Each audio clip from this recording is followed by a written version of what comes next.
बिस्मिल्लाहिर्रहमानिर्रहीम। स्टूडेंट्स, एक मरतबा फिर यूनिट नंबर 13 के न्यूमेरिकल हम लोग सॉल्व कर रहे हैं। पेज नंबर 303 ओपन कर लीजिए और डिफ्रैक्शंस की टॉपिक का न्यूमेरिकल है। न्यूमेरिकल नंबर जो नई बुक में सीक्वेंस है वो है नंबर 10 और ओल्ड बुक में जो सीक्वेंस है वो नंबर 13, जिसको अभी हम लोग सॉल्व करेंगे। तो मैंने जो सीक्वेंस दी है वो न्यू बुक के हिसाब से यानी नंबर 10। देखिएगा क्या कहता है।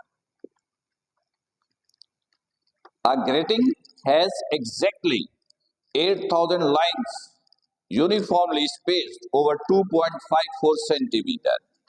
एक ग्रेटिंग है, आपके पास एक ग्रेटिंग है, उस ग्रेटिंग में 8,000 लाइंस हैं यानी स्लिट्स हैं, 2.54 सेंटीमीटर लेंथ में। तो स्टूडेंट, इस इंफॉर्मेशन से क्या निकलेगा?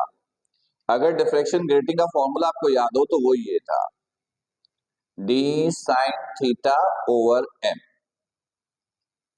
इसमें अगर याद हो आपको डी, तो डी हमने इसको कहा था,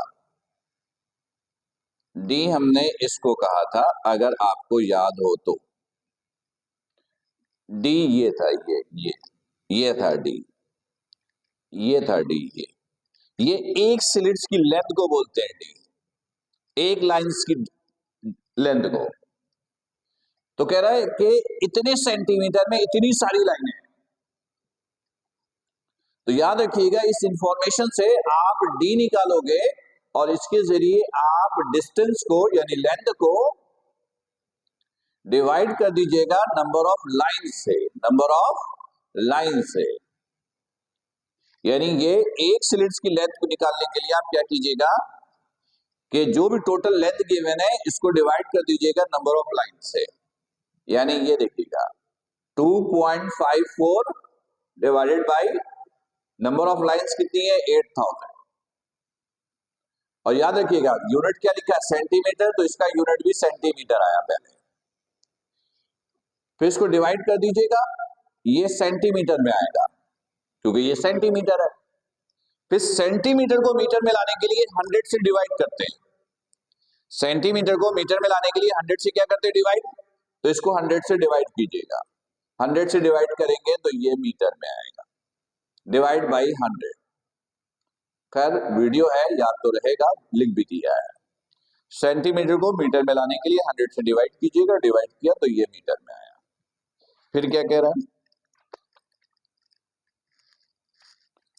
is illuminated by lights from a mercury vapor discharging lamp।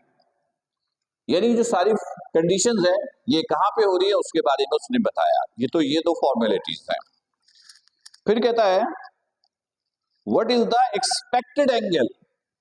Angle आपसे पूछा है, थीटा आपसे पूछा है, theta is the question mark. Theta आपसे पूछा है, expected angle for third order maximum. Third order means number of fringes कौन सी है, नंबर ऑफ फ्रिंजेस तीसरा है, m is equal to 3, m is equal to 3। Number of fringes कौन सी है, थर्ड है, m is equal to 3। Wavelength 546 nanometre, wavelength given है लैम्डा 546 नैनोमीटर, और नैनो का मतलब होता है 10⁻⁻⁹। उम्मीद है ये डेटा आपको बिल्कुल क्लियर हो गया होगा। इंपॉर्टेंट क्वेश्चंस में इस क्वेश्चन का शुमार किया जाता है, इसको काउंट किया जाता है। ये एक इंपॉर्टेंट क्वेश्चन है, एग्जाम्स के पॉइंट ऑफ व्यू से इंपॉर्टेंट है। ओके, अब देखिएगा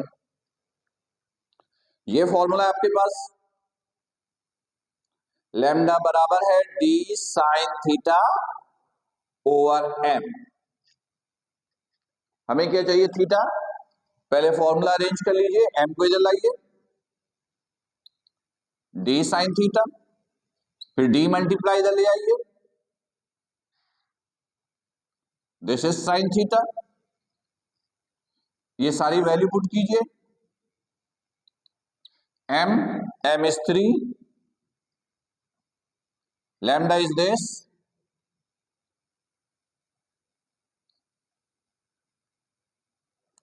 and d is this, ये जो मीटर में है, सॉल्व करेंगे साइन थीटा आएगा, फिर थीटा निकालने के लिए साइन को दूसरी तरफ लेके जाएंगे, sine inverse, scientific calculator use कीजिएगा, ये आंसर आ जाएगा, राइट। और आंसर डायरेक्ट डिग्री में लिखिएगा। हो सकता है कि आपकी बुक में आंसर मिनट और सेकंड्स में भी गिवन हो, minute seconds is also the angles of units, लेकिन आप सिर्फ डिग्री में आंसर दीजिएगा। साइन इनवर्स डेज कैलकुलेट कीजिएगा, जो रिजल्ट आए वो डिग्री में आंसर होगा, जो तकरीबन 31 पॉइंट समथिंग या 31 डिग्री का आंसर आसपास होगा। उम्मीद है ये वाला क्वेश्चन आपको क्लियर होगा, अच्छी तरह सॉल्व कीजिएगा। कोई प्रॉब्लम हो तो नोट करके रखिएगा, लाइव सेशन में मुझसे डिस्कस कीजिएगा। अपना ख्याल रखिएगा। अस्सलाम वालेकुम।